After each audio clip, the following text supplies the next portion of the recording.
Hello everyone, welcome back to my channel and welcome back to another Sims 4 speed build. So in today's video I am creating a house that I have decided to call Fabulously French, and this is actually my entry for Lil Simsie's shell build challenge.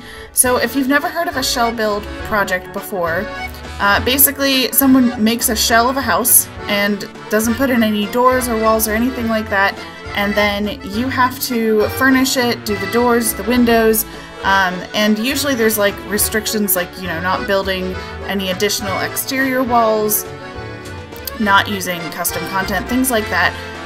So this is the shell that Kayla created, and I decided to turn it backwards. So what she had originally built as the front of the house, I flipped it and made that the back of the house, and turned it into a French-inspired house. So one of the very first houses that I ever did on the Sims 4 gallery was a small French house that I called Maison des Fleurs. And the other day I was looking through at my old builds, because that's kind of fun to do sometimes and see like, okay, that's a thing that I used to do and I don't do that anymore. Or, wow, I'm really glad that I no longer do that thing anymore. And I kind of forgot about that house because it was before I had started doing any builds on my channel, and so it's not one that I ever really think about very often. But I decided I wanted to try and do a bigger French house. So I do want to say one of the rules was that you can't build any exterior walls outside of the shell that Kayla created. And I do unintentionally break that rule. I don't mean to break the rule, but I fix it. So where the chimney is, I wasn't supposed to build another floor for extending the chimney upwards. I could use half walls, and that's what I end up changing it to. So I don't do that actually in this video, but in the final build, like if you download it from the gallery, the chimney is not full walls, it's the half wall. So I do fix it, but I kind of forgot about that. So, you know, blame it on mommy brain, I guess. So this house, I didn't have a clear idea of what I wanted to do at first. I knew I wanted to do a French-inspired build, but I didn't really have like a good backstory or anything. So I decided to build this house for a family I've created, a fictional family, where the parents have read in a mommy blog that black and white color schemes are very helpful for developing your baby's brain. Which is true. That's actually like a real thing. However, they neglected to read the part where it said baby, and so they decide to do the entire house in black and white in hopes that it'll make their older children smart as well. However, their oldest daughter, who's a teenager, I've given her the name of Juliet. She is very into music and the arts, and she is like, Mom, Dad, you're dumb, this is stupid, like, I don't even know what to tell you, but this is not anything that's helpful to me at all. So her bedroom is like super colorful and like very bohemian, kind of eccentric and over the top. And her younger brother, who's like a child, his name is Guillaume, and he's like starting to wise up to the idea that this is like not true at all. So his bedroom is still mostly black and white, but there are parts of it that are not. And then the poor toddler, Luke, who's just young and he has no idea what's coming. He has no idea that his parents are kind of nuts, and in actuality he's probably closest to the age when that would be helpful. So his bedroom is totally black and white, which was kind of fun to do because usually toddler bedrooms are like very colorful and over the top, and his is the complete opposite. So normally I would try to cut out the floor plan part of this, but part of this challenge was to kind of make the floor plan usable. So Kayla put this 4x1 box in the middle of the house, and you're not allowed to take that out, and you had to like kind of work that into your floor plan somehow. So I decided to turn it into the pantry for the kitchen. I don't think I've ever done a pantry in a kitchen before in one of my builds. So I thought that would be kind of fun to do. I also came across the double glass doors that are black, which I had a really hard time finding black doors, oddly enough. And I thought that that would be really cool to have like double doors looking into the pantry, so like you could see like what was in there, but like it's still kind of closed off. It feels like an older house that way, I think, to have like all of these French doors throughout the build. It really reminds me of the house that my great grandma had, which was not French at all, but it had these French doors that would like go into like each of the individual rooms. So like her living room had French doors, her dining room had French doors, like everything was very closed off, which is kind of funny because today that's not really how houses are built. So I wanted that because it makes it seem like it's an older house than it really, I mean, like it is an old house. That's what I built it as. So, you know, but it's kind of nice in a way though to have everything separated out like that. For one thing, from a build standpoint, it did make it a little bit easier because sometimes, you know, if you'd have like an open kitchen, living room, dining room, like all big, same floor plan, everything, the walls can be kind of boring because you kind of have to do the same floor and walls throughout the entire space there. And like, I don't know, I like using different wallpapers and different flooring if I possibly can. I mean, like, granted, throughout most of this I end up using the same flooring. The dining room has a different floor and the bathrooms do. But you could still jazz it up by changing up the wallpaper at least. So, I don't know, I kind of like that. And then, obviously, I go with lots of black and white throughout. The living room has like little touches of like that bluish purple color. Because, you know, I mean, like, you don't want a house that's totally black and white. Like, that's a little bit much. So there are like some small pops of color throughout the rooms, but generally speaking, it's pretty black and white. And then I wanted to do like a smaller kitchen because I feel like, again, a big spacious kitchen is something that we have in like more modern day builds, but that's not always how houses were built. Kitchens didn't used to be like these huge open eating areas. They were generally kind of small. And I do put in things like a dishwasher. Like, it's not an old house, truly an old house. It's sort of like, okay, the refrigerator looks old and the stove looks old, but they're like new but made to look old. At least that's how I'm interpreting it in this house. Now granted, I know I've done other builds before where I use that same stove and the same refrigerator, and like they're definitely meant to be old in those other builds, but in this case they are new, made to look old. I also put wine bottles because, you know, this is France. Wine, I'm sorry, not wine, juice. They're juice bottles. I don't know. And yeah, so I also really like that coppery colored range hood, and I don't know, I don't think I've ever used that color on that range hood before, but I really liked it. I don't know, it was a good balance between the black and white in this kitchen, which, you know, again, it can be a little overwhelming to do just black and white all over.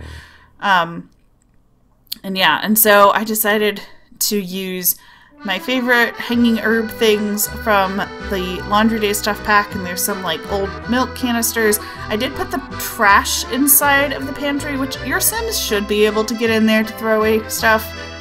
I hope so. I didn't actually test this build at all, but I mean, like, I used some move objects, but generally speaking, there's not very many things that would possibly be an issue. I also, in the pantry, used this shelf from, I want to say Get to Work. I think that was one of the retail shelves. But I like how it had like these little like packets of things. I don't know. It looks like it could be in a pantry. So, and that's not something I've ever really used. And I used the kitchen shelves from Jungle Adventure. This build, by the way, I do apologize. It has a ton of packs in it. I did not even attempt to try to like limit my packs. Like, a lot of times I'll try to like keep track in my head of what I've been using, and then if I'm thinking about something and I haven't used anything else in that build from that pack, I'll skip it. I did not do that this time around. I was just building away just for a good old time. The other thing that I did was I put the radiator from Vampires in like pretty much every room. I think I actually did it in every single room of this house. Because again, it's supposed to be an old house, and I don't know if I'm placing them correctly. Like, what's the most authentic way to place a radiator? I'm not really sure. So I usually try to put them on like an exterior wall if that's possible, or underneath a window if I could. I don't know if that's really true or not, because I think the only house that I've ever been in that's had a radiator was, again, my great-grandma's house. And I mean, that was like 22 years ago that she passed away. So it's been a very long time since I've even been in that house. And I don't remember. I also thought it would be fun to do the dining room table at an angle like that. Also because it's the only way that I could get it to fit in this space. Which, like, again, you know, a lot of times when you're doing a build, if something doesn't work out on the inside, I would just alter the outside to make it work. And you couldn't do that this time around, which was kind of a fun challenge. I don't know. I like having, like, weird artificial restrictions like this because it does sort of force me to do things a little bit differently. Like, I could feel myself starting to get into a rut with doing lots of, like, smaller builds.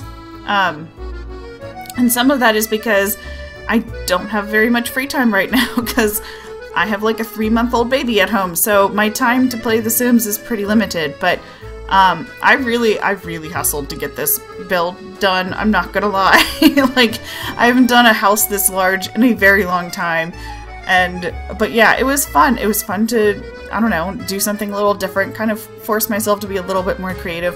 It is kind of fun to me too, like how, like, some things of houses are sort of determined by, like, the shape of the house, but in all honesty, most houses, it's like the roof that changes the style of it, you know, like, so I think, like, by making the roof kind of with a little bit more of like a domed shape, it basically transformed this house from being like a regular suburban home into something more French. And then I just sort of ran with that as far as like how the decor was. And yeah, so in this entryway, I have paintings from Get Together of Bernard and Mimsy, I think is her name. I don't remember.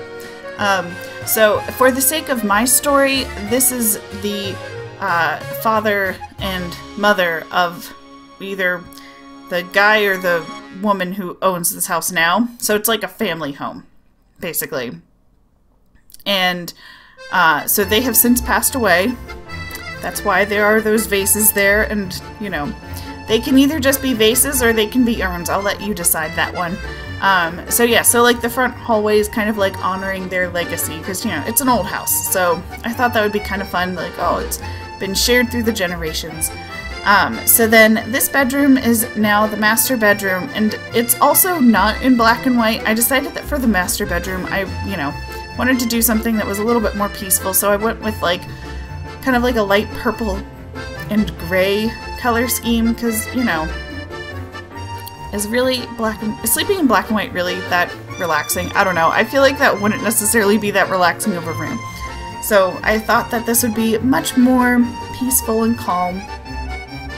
I also, in this room, I put on one of the nightstands, I put the tablet, which I don't even know the last time I used the tablet. I use the little, like, toddler tablet all the time with my toddlers because it's a really easy way to get their skills up. But, like, the adult tablet, it's just not a thing that I ever use. Like, so, but I thought that would be fun to, like, have it sitting on the nightstand because, in all honesty, like, up until very recently, I've always kept my iPad on my nightstand at night. So, you know, it seems pretty realistic at least. But yes, so I went with kind of like a little bit of a different color scheme in here. I wanted, I don't know, I feel like master bedrooms just need to be more relaxing, and to me that color scheme is much more relaxing. I also, even though this is a toddler, not a baby, I always like to put toddler and baby bedrooms closer to the parents' bedroom because that would make more sense. Like if you're needing to get up in the middle of the night to take care of your kid, you would want them to be closer to you, not further away, just for the sake of making it easily accessible. Oh my gosh, these balloon lights, I struggled with trying to find a way to make them work, and eventually I do put them on top of the bookcase, but I don't know. I was trying to get it so that you could still see the base, and I couldn't make it happen. But yeah, so this is the toddler room. I went with, you know, like this funky tree wallpaper, which I like the idea of this wallpaper. I wish we had it in more color swatches besides like this creepy gray and black and white thing. I don't know, it just sort of seems like spooky to me, which worked really well for this actually, because I wanted it to be, it's like, I don't know, it's just like very noir, I guess. I also in this room put the clown painting up because I don't know, I really associate sad clowns with France. I really couldn't tell you why, but that's what I went with there too. But yeah, so the family that I've created who lives in this house, I've given them the last name of Rodier. And so the dad's name is Hector and the mom's name is Renee. And they are, like, they're loving. They're very, like, loving people, I think. They're just a little misguided as to how to best raise their children.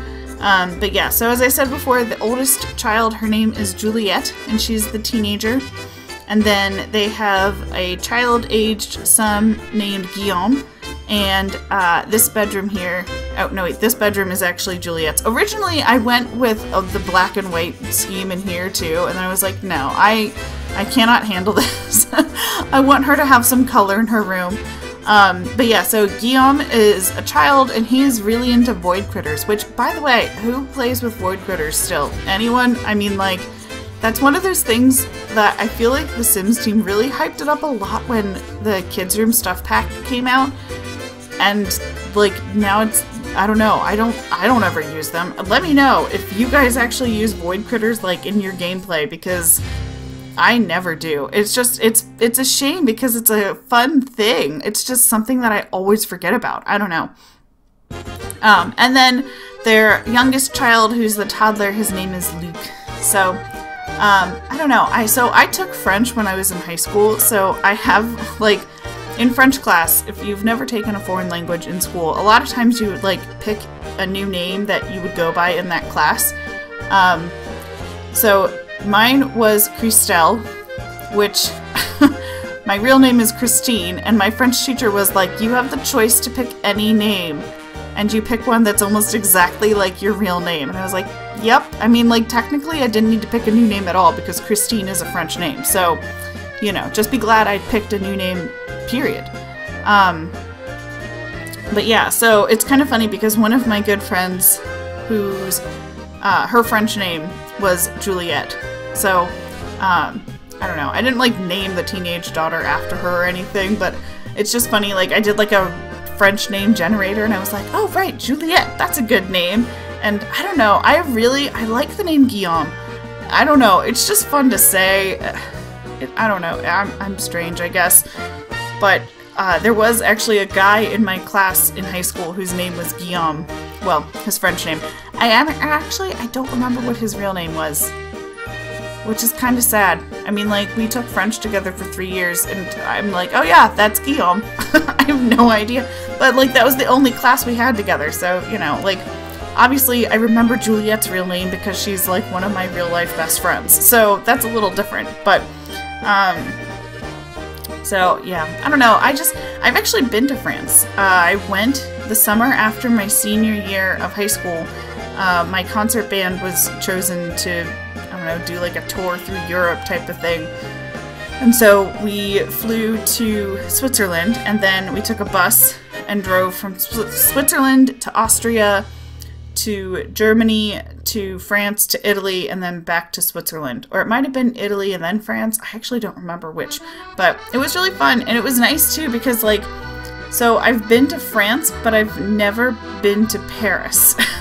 So we mostly did, like, smaller towns and villages, although, in all honesty, like, in Italy, we did Florence, and, well, we did Pisa, which was kind of a dump, but, and then we did Venice. So, like, it's not like we did small towns everywhere, but we did a lot of small towns in France, which was kind of nice, though. Like, I remember once I was sitting on a bench with one of my friends, and we had stopped at a patisserie to get some eclairs, and so I was sitting on the bench talking to her, in English, mind you, about how good the eclairs were, because they were amazing.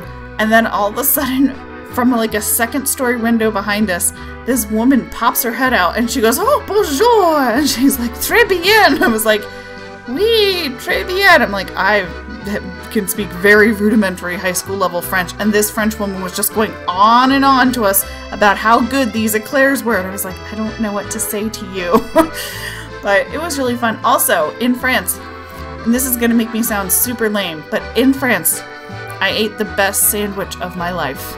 Still, to this day, I dream about that sandwich, and it was so simple. It was like a ham and Swiss on French bread with a little bit of butter. So it really was not like anything like super ridiculous, crazy, but I don't know. It was just like the best sandwich I've ever had. Like the ingredients just all went together really, really well. And I've tried since then to recreate this sandwich and I've gotten close, but I've never been able to like exactly replicate exactly like the flavors and everything. I don't know. I think I just have to go back to France. I think that's the solution here, is I need to go back to France and eat a sandwich, and that's the only way that this is going to be resolved. But, so anyways, I hope you guys have enjoyed this video. If you like it, please give it a thumbs up, and if you haven't already subscribed to my channel, you can do so down below. I put up a new video every single Tuesday, and if you like this build, please download it on the Sims 4 gallery. You can find it on Origin, using my Origin ID, which is Mrs. Tomato 1018, or you can search for the hashtag Mrs. Tomato 1018. And if you want to see other builds that are part of this challenge, you can look for the hashtag simsiechallenge. I'll put a link down below to the original video by Lil Simsy explaining the rules of the shell build challenge. If you want to check it out, it's super fun. I really recommend doing it. And yeah, I hope you guys have enjoyed this video, and I will see you all soon. Bye!